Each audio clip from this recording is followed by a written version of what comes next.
रामकृष्ण हरी मंडळी, माऊलींचा पालखी सोहळा आज पोहोचेल सातारा जिल्ह्यात. परंतु सातारा जिल्ह्यात पोहोचण्याआधी माऊलींना नीरा नदीमध्ये शाही स्नान घातलं जाते आणि हा शाही स्नानाचा सोहळा पाहण्यासाठी मोठ्या प्रमाणात भाविक त्या ठिकाणी गर्दी करतात. आता एवढी गर्दी झाली आहे, मग आता तुम्ही का घरी बसताय? चला, तुम्हाला पण मी घेऊन जातो नीरा नदीवर माऊलींचा शाही सोहळा पाहण्यासाठी. चला तर मग. नदीवर होणारी गर्दी लक्षात घेऊन प्रशासनानं यावर्षी चांगलीच दक्षता घेतलेली दिसते. कोणताही अनुचित प्रकार घडू नये म्हणून तटरक्षक दलाचे जवान 4 बोटीमधून नदीमधून गस्त घालत असताना आपल्याला दिसत आहेत. ही सातारा जिल्ह्याची स्वागताची कमान जणू आपल्या हातामध्ये तोरण घेऊन माऊलींच्या स्वागतासाठी उभी असल्याचं आपल्याला या ठिकाणी दिसतं आहे. अवकाळी पावसाने यावर्षी बरेच दिवस हजेरी लावल्यामुळे दरवर्षीच्या तुलनेत नदीच्या कडेची हिरवळ यावर्षी चांगली शोभून दिसत होती. जणू काही माऊलीच्या आगमनानिमित्त हिरवा शालू नेसून वसुंधराच नटली आहे.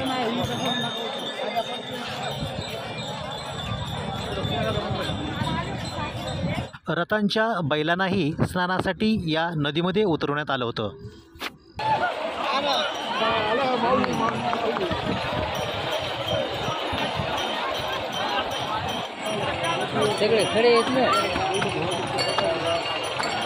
या गर्दीत असलेल्या माऊली भक्तांना माऊलींची प्रतीक्षा करत बराच वेळ ताटकळत बसावं लागलं आणि म्हणूनच या प्रबोधनकारांनी आपली गाडी त्या ठिकाणी लावून आपल्या प्रबोधनाला सुरुवात केली.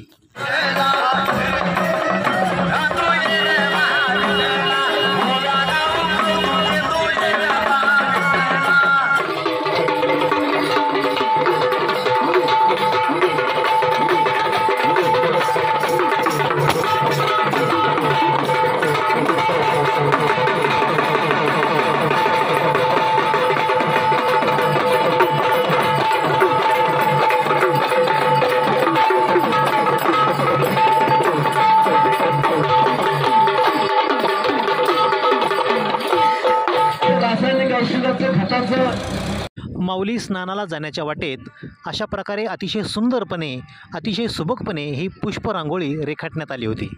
माऊलींचा होणारा हा शाही स्नान सोहळा पाहण्यासाठी भाविकांनी दोन्ही पुलावर भरगच्चपणे गर्दी केलेली होती.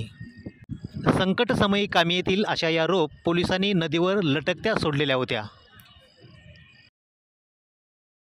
दुरून येणारा माऊलींचा रथ या भक्तांना दिसला आणि भक्तांनी एकच जल्लोष सुरू केला, माऊली माऊली माऊली आणि फक्त माऊली.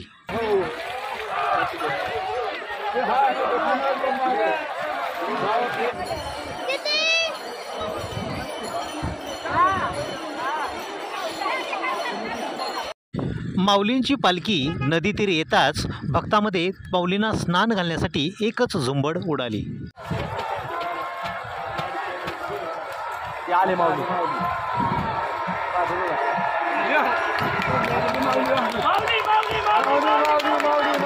कोणालाच हँडल होत नाही, पाहिजे पोलीसवाले पण हँडल करू शकत नाही. फोटो काढण्यात मग नाही पोलीसवाले. चला गेले चल चला लवकर निघा. चल चल चल.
माऊलींच्या स्वागत सोहळ्यासाठी साताऱ्याचं पोलीस प्रशासन हे सज्ज झालेलं होतं.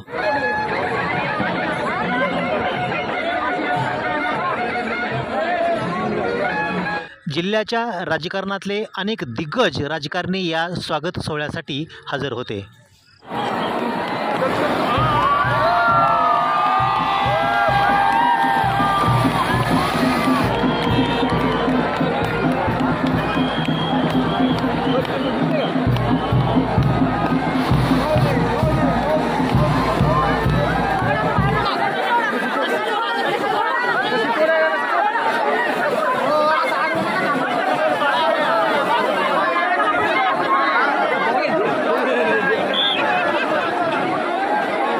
माऊलींचं सर्वांनी दर्शन घेतलं. माऊलींना पोलिसाकडून मानवंदना देण्यात आली आणि माऊलींची पालखी मार्गस्थ झाली.